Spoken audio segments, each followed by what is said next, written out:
Bus stop پر بوڑھا شخص اور ایک حاملہ عورت بس کے آنے کا انتظار کر رہے تھے۔ بوڑھا شخص تجسس سے عورت کے پیٹ کی طرف دیکھ رہا تھا۔ اس نے پوچھا، آپ کس مہینے میں ہیں؟ عورت پریشان ہو گئی، اس کے اداس چہرے سے پریشانی صاف عیاں تھی۔ پہلے تو اس نے بوڑھے شخص کے سوال پر کوئی توجہ نہیں دی، پھر چند لمحوں بعد اس نے جواب دیا، میں 23ویں ہفتے میں ہوں۔ بوڑھے شخص نے پھر پوچھا، کیا یہ آپ کی پہلی پیدائش ہے؟ عورت نے جواب دیا، ہاں۔ بوڑھے شخص نے کہا، پریشان ہونے کی ضرورت نہیں، فکر نہ کرو، سب ٹھیک ہو جائے گا۔ عورت نے پریشانی کے عالم میں پیٹ پر ہاتھ رکھا اور اپنے آنسو روک کر اس کی طرف دیکھا۔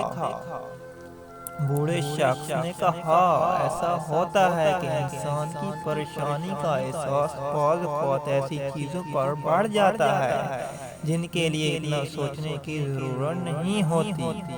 حاملہ عورت نے اداسی سے جواب دیا، شاہد۔ بوڑھا مزید متجسس لگ رہا تھا، لگتا ہے آپ مشکل دور سے گزر رہی ہیں، تمہارا شوہر تمہارے ساتھ کیوں نہیں ہے؟ اس نے جواب دیا، اس نے مجھے 4 مہینے پہلے چھوڑ دیا تھا۔ بوڑھے شخص نے پوچھا، تمہارے گھر والے اور کوئی دوسرے عزیز کیا آپ کے ساتھ نہیں ہیں؟ عورت نے گہرا سانس لیا اور کہا، میں صرف اپنے بیمار والد کے ساتھ رہتی ہوں۔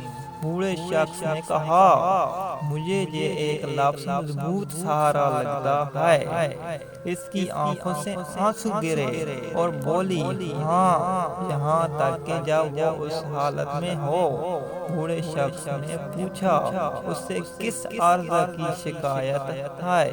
عورت نے جواب دیا، اسے یہ یاد نہیں رہتا کہ میں کون ہوں۔ اس نے اپنا یہ آخری جملہ اس بس کے آنے کے چند لمحوں بعد کہا جو انہیں لے جانے والی تھی۔ وہ اٹھی اور کہنے لگی، ہماری بس آ چکی ہے۔ وہ پیچھے مڑی اور اسے ہاتھ سے پکڑا اور کہا، چلو بابا چلیں۔